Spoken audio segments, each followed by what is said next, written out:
प्रेमाने बोला धन्यरंकारजी एवं रामकृष्ण हरी। खरं तर शांतीब्रह्म एकनाथ महाराज यांना तहान होती, भूक होती, जिज्ञासा होती, प्रश्न निर्माण झाला होता की कणाकणामध्ये सामावलेली अशी परमसत्ता, असा निर्गुण निराकार ईश्वर मला जाणायचा आहे, मला पाहायचा आहे तो देव।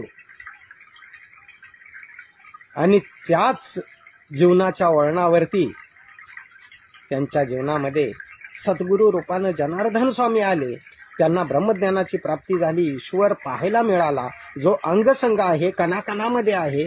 आणि पाहिल्यानंतर त्यांनी अज्ञानात असताना कशी भक्ती करत होतो आणि ब्रह्मज्ञान मिळाल्यानंतर माझी अवस्था काय झाली, बिफोर आणि आफ्टर या दोन्ही गोष्टी आपल्या अभंगातून मांडल्या। आणि तो अभंग म्हणजे चिंचेच्या पानावर रचिले देऊळ, आधी कळस मग पाया रे। चिंचेचं पान का म्हटलं, दुसरं कोणतं मोठं पान म्हटलं नाही, आंब्याचं म्हटलं नाही, सागवानाचं म्हटलं नाही, कोणतंच पान म्हटलं नाही, चिंचेचंच का, तर चिंचेचं पान अतिशय सूक्ष्म बारीक असतं आणि आईचा गर्भ धारणा होते तेव्हा तो गर्भ अतिशय चिंचेच्या पानासारखा असतो, त्या गर्भामध्ये तेवढी जागा पण नसते। आणि म्हणून तो जो शुक्राणू असतो त्याला नाथ महाराजांनी म्हटलंय की चिंचेच्या पानावर रचिले देऊळ। देऊळ म्हणजे हे पंचतत्वाचं शरीर, आईचा गर्भ म्हणजे चिंचेचं पान, चिंचेच्या पानावरती रचिले देऊळ, आधी कळस मग पाया रे। आधी कळस म्हणजे डोकं, मग पाया म्हणजे पाय। चिंचेच्या पानावर रचिले देऊळ, आधी कळस मग पाया रे।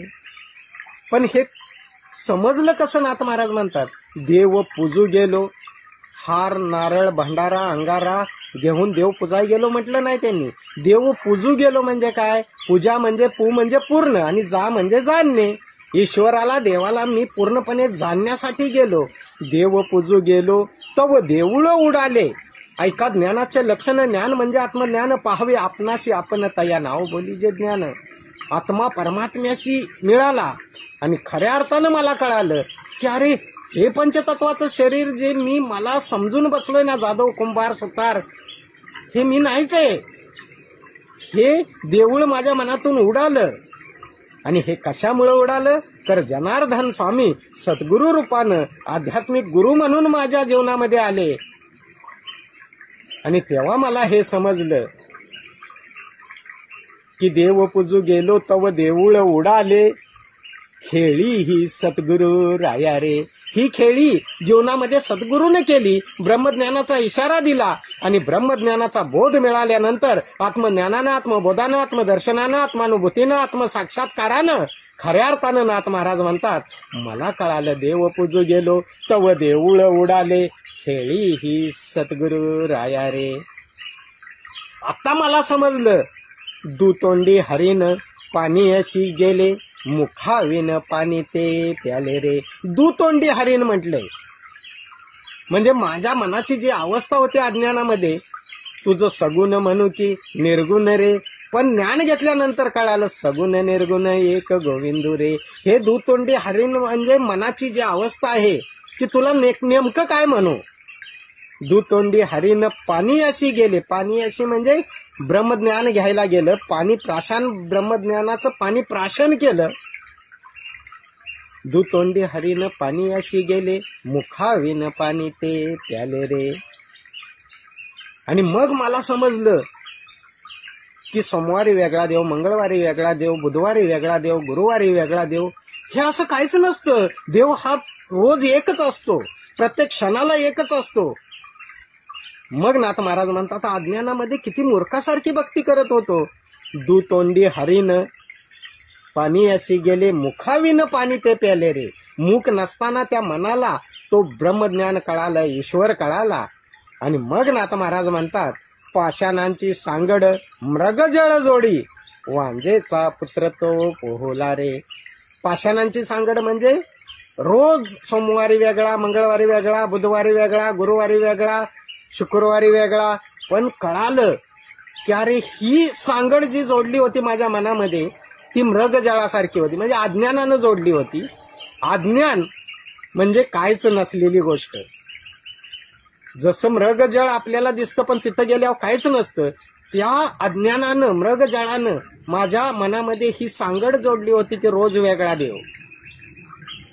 पाषाणांची सांगड मृगजळ जोडी, वांजेचा पुत्र तो पोहुला रे. वांजेचा पुत्र म्हणजे काय, तर या पंचतत्वाच्या शरीरामध्ये वास करत असणारी चेतन शक्ती म्हणजे आत्मा हा सागराला मिळाला, पोहायला लागला त्या सागरामध्ये. म्हणून नाथ महाराज म्हणतात की वांजेचा पुत्र तो नाशिवंत आहे. हे वांज आहे, शरीर नाशिवंत आहे.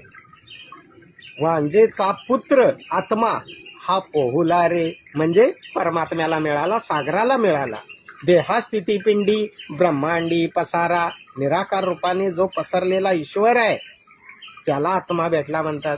आणि मग माझी अवस्था अशी झाली, नाथ महाराज म्हणतात की आंधळ्याने पाहिलं. माझं मन आंधळं होतं, ईश्वराला पाहत नव्हतं. पण आज अवस्था अशी झाली की आंधळ्याने पाहिले, बहिऱ्याने ऐकले. मला भजन कीर्तन प्रवचन ऐकण्याची सवय नव्हती, परंतु आज माझं मन ते बहिरं होतं, त्याला कान आले, ऐकायला यायला लागलं, ईश्वर दिसायला लागला. आंधळ्याने पाहिले, बहिऱ्याने ऐकले, पांगळ्याने पाठलाग केला रे. माझे पाय सुद्धा पांगळे होते. भजन कीर्तनामध्ये, समागम मध्ये, संत सत्संग मध्ये जात नव्हते.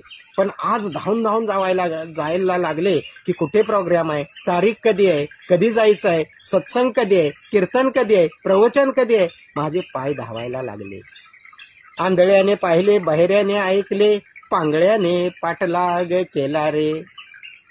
हे कसं घडलं तर नाथ महाराज म्हणतात एका जनार्दनी. एकनाथ महाराजांच्या जीवनामध्ये म्हणजे नाथ महाराज म्हणतायत की एका जनार्दनी, जनार्दन स्वामी सद्गुरु रूपानं आले, आध्यात्मिक गुरु भेटला. एका जनार्दनी एक पण विनवी, अखंड नामी तो तरला रे. अखंड नामी तो तरला रे. म्हणून सर्वांना विनंती आहे की बाबांनो, एक वेळ आध्यात्मिक गुरुला शरण जा, म्हणजे नाथ महाराजांसारखा तुमचा सुद्धा भ्रम मनातला निघून जाईल. देवाबद्दलचा ब्रह्म की प्राप्ती, भ्रम की समाप्ती. प्रेमाने बोला धन्य रंकारजी. एवं रामकृष्ण हरी.